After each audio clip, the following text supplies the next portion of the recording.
Attorney Reynaldo Ray Princesa, Dr. Ramonchito Ocampo, and Attorney Israel and Dr. Israel Berhiles, BP Bangon Philippines Party, for Senator of the Team Bangon Pilipinas Party, Team Brother Eddie, Kuya Alex. Team Brother Eddie, Kuya Alex, for Senator of the Team Brother Eddie and Kuya Alex. Team Brother Eddie, Kuya Alex, 2028. Senator of the Team Brother Eddie and Team Brother Eddie, Kuya Alex, 2028. Mahal ko ang Pilipinas. God bless you all. Bangon Pilipinas Party. Nagbabalita po ito na impeachment complaint ng cases na ito na sa ibang politiko ng Senado at sa Kongreso.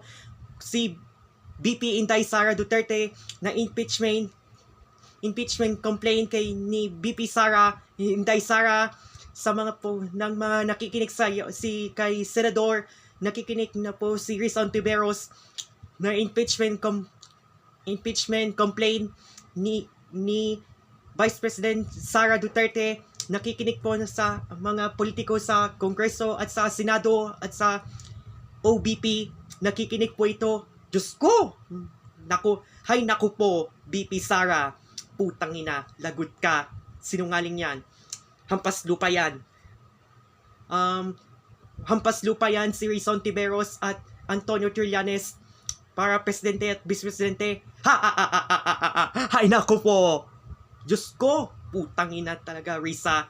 At si putang ina talaga, Ontiveros at si Trillanes. Lagot ka din sa mga politiko. Lagot. Isusumbong kita kay Brother Eddie Villanueva at si Attorney Alex Lacson. Mabait sa tao. Mabait sa tao yon na walang ingay. Si Attorney Alexander Lacson for Vice President at si Brother Eddie Villanueva for President sa 2028. Winning by Thunderbolt victory. The symbol of the political party is Bangon Pilipinas Party, it's green, yellow. And animal, it's Leon at Agila ng Pilipinas. Leon at Agila ng Pilipinas. Leon at Agila ng Pilipinas. Leon at Agila ng Pilipinas. Team Bangon Pilipinas Party. Team Brother Eddie, Kuya Alex. For Senator of Team Brother Eddie, Kuya Alex, 2028.